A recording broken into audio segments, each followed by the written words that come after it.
તો કોરોના માટે ભીડ જોખમી છે। જી હા, સુરતના મિની બજાર ખાતે સોશિયલ ડિસ્ટન્સના લીરા ઉડ્યા।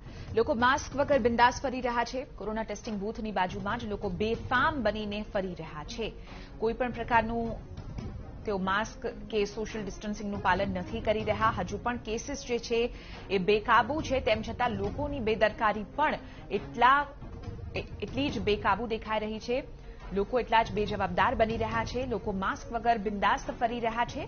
તસવીરો આપને બતાવી રહ્યા છીએ સુરતના મિની બજાર પાસેની, કે જ્યાં મોટી સંખ્યામાં લોકો એકઠા થઈ રહ્યા છે, ટોળે વળી રહ્યા છે, અને જે પાર્લર છે, પાનના ગલ્લા છે, ત્યાં પણ મોટી સંખ્યામાં લોકો એકઠા થાય છે। એટલું જ તો એટલું, પરંતુ માસ્ક પણ તેઓ નથી પહેરતા। આજ મુદ્દે વધુ જાણકારી આપી રહ્યા છે ટીવી 9ના સંવાદદાતા બળદેવ સુથાર। બળદેવ, શું ડિટેલ? ચિત્રા, જે રીતે સુરતની અંદર કોરોના સંક્રમણ સતત વધી રહ્યું છે, તે કારણે લોકોની બેદરકારી સ્પષ્ટપણે સામે આવી રહી છે। કારણ કે જે રીતે અલગ અલગ વિસ્તારોની અંદર રેપિડ ટેસ્ટ કરવા માટેની જે ટીમો સતત જે કાર્યરત છે, તે દરમિયાન છતાં પણ લોકો આ રેપિડ ટેસ્ટ કરાવવા માટે ભાગદોડ કરતા હોય છે, કોઈને કોઈ બહાના કાઢતા હોય છે।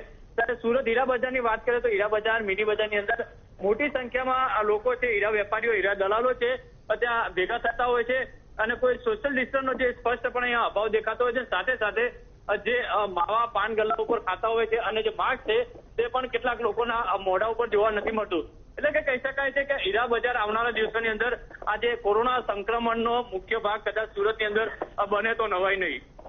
આભાર બળદેવ, સમગ્ર મામલે જાણકારી આપવા બદલ। તો હજુ પણ લોકોમાં બેદરકારી એટલી જ છે। ભરપૂર બેદરકારીની વચ્ચે કોરોના હજુ પણ લોકોમાં સંક્રમણ ફેલાવે નહીં, તે માટે લોકો હવે જાગૃત થાય, તે પ્રકારની લોકોને અપીલ છે।